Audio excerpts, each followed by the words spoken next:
ছেলের হাতে গো ছেলের হাতে মায়ের মরণ, ছেলের হাতে মায়ের মরণ করো গো আমি বর্ণনা, একে আল্লাহ ওয়ালার ঘটনা। মাকে মেরে গো মাকে মেরে হজে গিয়ে, মাকে মেরে হজে গিয়ে হজ কবুল তার হলো না, একে আল্লাহ ওয়ালার ঘটনা ছেলের হাতে। সেই ছেলেরা রমজান মাস চলছে, যখন রমজান মাস চলছে সেই ছেলেটা রোজা না করে নেশা করে এসে তার মাকে বলছে, মা জননী আম্মা জান আমাকে খেতে দাও। তখন কি ঘটনা ঘটেছে কবি লিখছে দেখুন।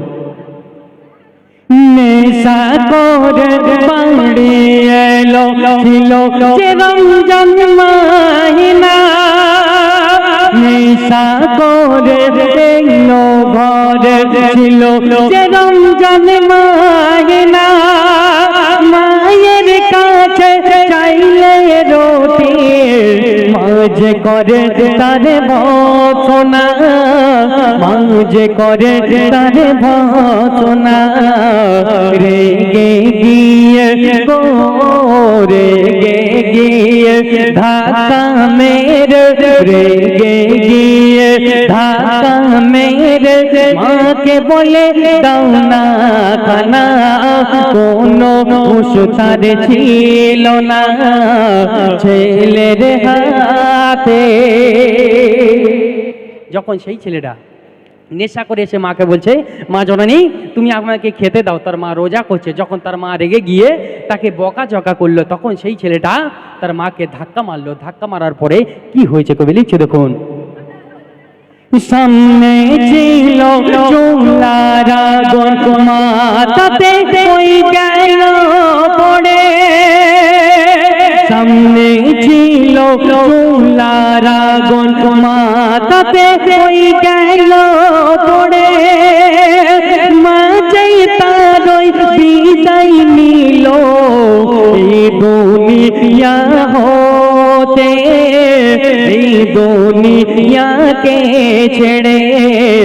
বিবেক তারই বিবেক তারই জেগে উঠিল, বিবেক তারই জেগে উঠিল, এমন কাজ আর হবে না আল্লাহ ওয়ালার ঘটনা ছেলের হাতে। আমি গজল গাইছি কিন্তু সবার দিকে দিকে দেখছি কে গল্প করছে আর কে শুনছে। এক ছন্দ যদি বাদ দেন তাহলে এই ঘটনার গজলটা আপনারা বুঝতে পারবেন না। দেখুন সেই ছেলেটা যখন তার মাকে ধাক্কা মেরেছে, ধাক্কা মারার পরে সামনে চুলার আগুন, তার মা নারত্ব সময় আসরের পর, আসরের আগে হবে আসরের পর হবে, রান্না করছে তার মা, যখন ধাক্কা মারলো, ধাক্কা মারার পরে জ্বলন্ত আগুনের মায়ের মুন্ডুটা ঢুকে গেল, মাথাটা ঢুকে গেল, মা জননী তখন দুনিয়া ছেড়ে বিদায় নিয়েছে। সেই ছেলেটা তার কোনো হুঁশ ছিল না। যখন তার হুঁশ এলো, হুঁশ এসছে কখন, একদিন পরে তার হুঁশ এসছে, দেখছে রাতে জানাজানি হয়ে যাবে বলে তার মাকে দাফন করেছে, কেস কাম হবে বলে, পুলিশ থানা ফাঁড়ি হবে বলে তার মাকে দাফন করে দিয়েছে। সকালে যখন সেই ছেলেটার হুঁশ এলো, তখন সেই ছেলেটা দেখছে যে তার বিবি সমস্ত জিনিস গুছিয়ে গাছিয়ে নিয়ে বাপের বাড়িতে চলে যাচ্ছে। তখন সেই যে ছেলেটা জিজ্ঞাসা করছে যে কি হয়েছে, তুমি বাপের বাড়িতে চলে যাচ্ছ? বলছে আজকের তুমি নেশা করে এসে তোমার মাকে মেরে দিয়েছো, নেশার করে তোমার মাকে মেরে দিয়েছো, কালকে আমাদের মারবে না তার কি গ্যারান্টি আছে, তাই তোমাকে ছেড়ে আজকে চলে যাচ্ছি। যখন সবাই চলে গেল তখন সেই ছেলেটা কি করলো, যে মাকে মেরেছে এই রাগ সহ্য করতে না পেরে নিজের হাতকে কেটে কি করেছে কবি লিখছে দেখুন। নিজের হাতকে নিকন্দ করে মনকে দিল তারে সান্ত্বনা, নিজের হাতকে নিকন্দ করে মনকে দিল তারে সান্ত্বনা, জীবনকে তার ওই বদলে নিল, সে হলো আল্লাহ দিবানা, সে হলো আল্লাহ দিবানা। 25 বারোই হজ করে তবু 25 বারই হজ করে তবু হজ কবুল তার হলো না, গাইবি আওয়াজ দেয় শোনো না, ছেলের হাতে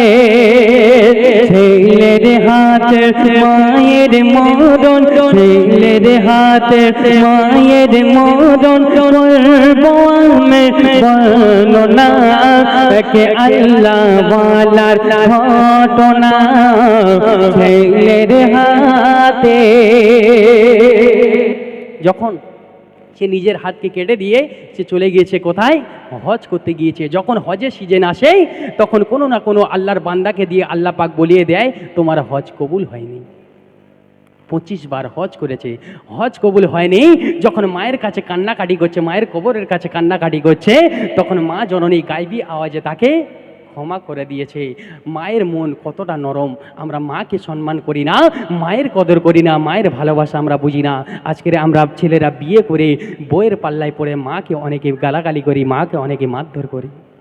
দেখুন, মা জননীর দোয়া বিনা এই দুনিয়াতে কিছুই হবে না। শেষ কথায় কবি লিখছে, দেখুন, মা জননীর দোয়া বিনা সফল হবে না, মা জননীর দোয়া বিনা সফল হবে না, মা যে তোমার কাবার কাবা, জান্নাতের ঠিকানা, জান্নাতের ঠিকানা, মায়ের মনে গো মায়ের মনে ব্যথা দিলে, মায়ের মনে ব্যথা দিলে নারাজ হবে রব্বানা, আরি ফুল্লা শোনো না, ছেলের হাতে